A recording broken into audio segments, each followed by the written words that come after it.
This is a demonstration of the Performance Test Analysis Master. This is an Excel-based workbook that takes advantage of Excel's built-in V and H lookup functions. It provides a convenient means of aggregating and comparing performance test results side by side. This tool is primarily beneficial for regression test analysis. On with the show.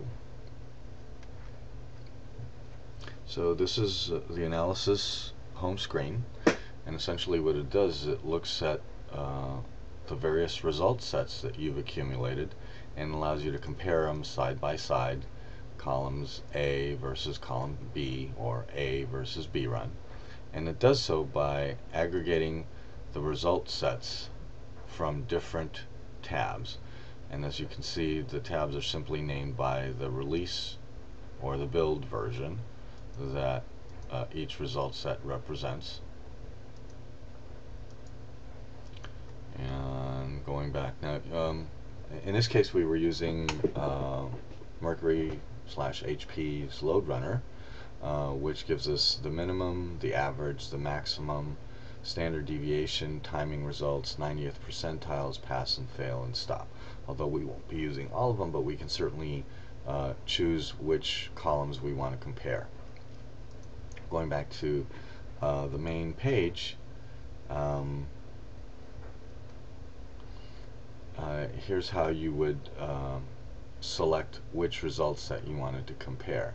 So first of all, we can select version 208 versus version 207, the A being the earlier run, the B being the subsequent run, and as you can see, the two result sets are copied or duplicated over here for comparison purposes. And the overall average, as an example, would indicate that the B run performed 6% worse than the A run. Each transaction is compared, and the comparison basis is, let's use a simple example. If the A run, if a particular transaction on the A run took a second, but it took half a second on the B run, it would obviously have performed 100% better, or 50% of the difference.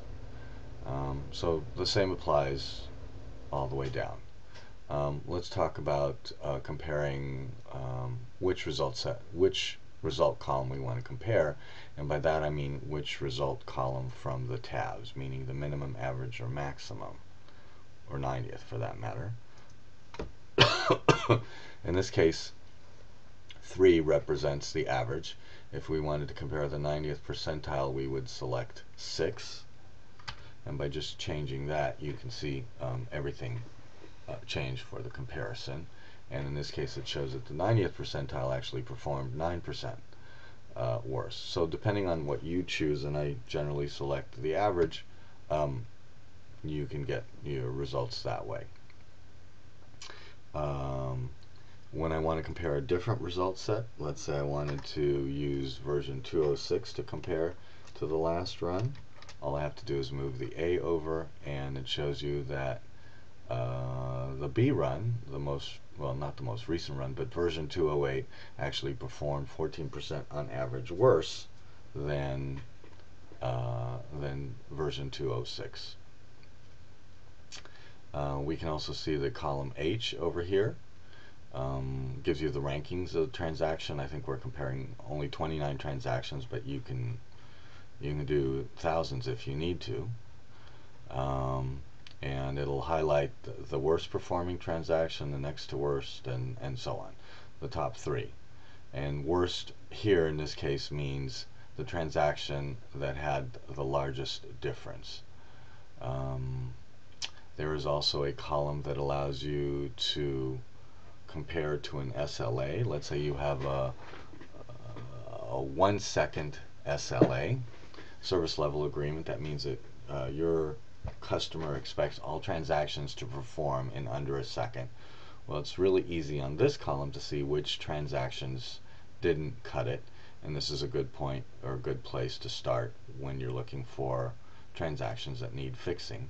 In this case, it's telling me that the transaction exceeded the service level agreement by 0.66 or 0.5 or 0.45. The charts compare, in this case, the top 10, and we're comparing fruit for the sake of this example. It's comparing the top 10 fruit and how they performed in these two results, or these two runs. We can also look at the top 10 transactions. I'm sorry, 1, 2, 3, 4, the top 6 transactions and how they performed across multiple runs. If you wanted to sort of guesstimate what a WAN might introduce into the transactions performance, you can just simply say include, let's say, 40% more. So I'm saying 1.4, and it'll give you the timing for the B run at a 1.4 1.4 times the amount of the original transaction. So if we change that, let's say, to 1.5, you can see that all the transactions have increased.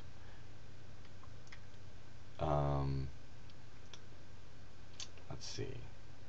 We talked about, yeah, and to simply add a new result set, you would just use the regular Excel function to add a new tab and paste your LoadRunner or other result set into the tab.